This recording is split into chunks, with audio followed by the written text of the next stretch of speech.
அரசியல் விமர்சகர் திரு பொன்ராஜ் அவர்கள் சில கேள்விகளை விஜயை நோக்கி எழுப்புகிறார்.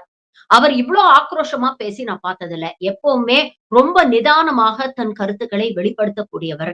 ஆனா இந்த விஷயத்துல உண்மையிலேயே எமோஷனலா பாதிக்கப்பட்ட மக்களுக்காக சில கேள்விகளை முன்வைக்கிறார். நியாயமான கேள்விகள். இதற்கு விஜய் தரப்பில் பதில் உள்ளதா? பார். ஏண்டா ஒரு நாளைக்கு நீ 60 லட்சம் செலவழிச்சு வர்ற, ஆனா செத்தவன் உயிருக்கு வேலை நீ வச்சது 20 லட்சம்.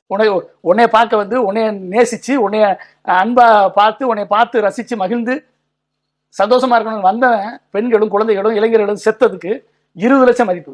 ஒரு ட்ரிப்பு கூட மதிப்பு கூட 3 பேருக்கு உயிருக்கு சமானம்டா. 20 லட்சம் வெக்கமா இல்லை உனக்கு? நீங்க அந்த குடும்பங்களை தத்தெடுத்துக்கிறதா ஒரு அறிவிப்பு. என்ன தத்தெடுப்ப? எப்படி தத்தெடுப்ப? நீ வருஷம் பூரா கொடுப்பேன் எவனும் பார்ப்பான்? நான் வேற வேலை இல்லை. தத்தெடுத்து நீ தான் காப்பாத்திருவியா நீ? சரி, விக்கிரவாண்டில செத்த 5 பேரை தத்தெடுத்தியா? மதுரையில் செத்த 3 பேரை தத்தெடுத்தியா? ஸ்ரீலுத்தூர் ஒருத்தர் செத்தான தத்தெடுத்தியா? நீ தத்தெடுத்தியா? நீ எப்படி 41 பேரை தத்தெடுப்ப? விஜயனுடைய கொள்கை எதிரிட்டே போய் காலில் விழ வச்சுட்டாங்க. அதை நம்ம தமிழ்நாடு முதலமைச்சர் வந்து நம்மெல்லாம் கோவப்பட்டோம். அவர் நடவடிக்கை எடுக்கல, அரெஸ்ட் பண்ணலாம் செய்யலன்னு. அரெஸ்ட் பண்ணி தான் அனுதாபம் வந்தால் மேலே போயிருக்கணும். அரெஸ்ட் பண்ணாமல் விட்டு கொள்கை எதிரி காலில் போய் விழ வச்சுட்டாரு ஸ்டாலின் அவர்கள். மாவட்ட தலைவர்களையும் எவன் வந்து கூட்டத்தை ஆர்கனைஸ் பண்றானோ அவன் தான் பொறுப்புன்னு சொல்லி விஷயம் காட்டி கொடுத்தாருல. காட்டி கொடுத்தது அந்த தானே. பாக்கெட்டுக்கு 10 ரூபான்னு சொல்லி பாட்டு பாடினால இருந்தாரு விஜய். ஒரு டிக்கெட்டுக்கு 1000 ரூபா வித்தது தானே. பின்னால போய் வெக்கங்கட்டு போய் அவன் பின்னால பைக்கை ஓட்டி போய் விழுந்து சாகுறீங்களே, அவன் கார்லயும் பஸ்லயும் ஏறி வந்து ஆடுறீங்களே, மரத்துலயும் டிரான்ஸ்ஃபார்மர்லயும் ஏறி உங்க உயிரை மாச்சிக்கிறீங்களே, உடனே தானே அவன் தடி எடுத்து நடத்த சொல்லி பெர்மிஷன் கேட்கிறான் போலீஸ்கிட்ட. எப்படி திரும்பி ஓடும்போது போலீஸ் பாதுகாப்பு கேட்டியா நீ?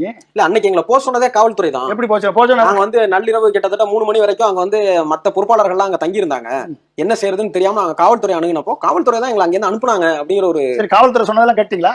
50 மீட்டருக்கு முன்னால நிறுத்தி பேசுங்க, போடல போனா கூட்டம் நெரிசலான்னு சொன்னாங்களா? கேட்டீங்களா? ஜனநாயகம்னு சொல்லிட்டு பிணநாயகனா மாறி நிக்கிற நீ போற இடத்துல எல்லாம் சாகிறதுக்கு அவன் உயிரை கொடுக்கறதுக்கு ரெடியா இருக்கான். ஏன்னா அவன் வீட்டுல இருந்தாலும் வேஸ்ட் தான். அவன் செத்து இந்த மாதிரி விஜய்னு அழையக்கூடிய பைத்தியங்கள் பெண்களா இருந்தாலும் ஆண்களா இருந்தாலும் வேஸ்ட் தான். ஆனா சின்ன குழந்தைங்களை கொண்டு போய் கொள்றாங்க. என்ன பண்ண முடியும்? அப்ப அது செத்தாலாவது ஒரு 20 லட்சம் கிடைக்கும். இருந்து இவனால பிரயோஜனம் இல்லை. இவன் வந்து போதைக்கு அடிமை. விஜயனுடைய ரசிகன் யாரு? போதைக்கு அடிமை. விஜயனுடைய ரசிகன் எப்படி உருவாக்கி வச்சிருக்கான்? போதைக்கு அடிமையா, ரவுடிசமா, வன்முறை கலாச்சாரமா, இது இப்படிதானே உருவாக்கி வச்சிருக்க படத்தில் நடிச்சு. அப்ப அவன் இருந்து வீட்டுக்கு பிரயோஜனம் இல்லைல்ல. அட்லீஸ்ட் இப்படி போய் விஜய் 100 பேர் 200 பேர்னு விஜய் போராட்டத்துல எல்லாம் செத்தான்னு வச்சுக்கோங்க, ஒவ்வொன்றுக்கும் 20 லட்சம் கிடைக்கும்னு நினைக்கிறாங்க.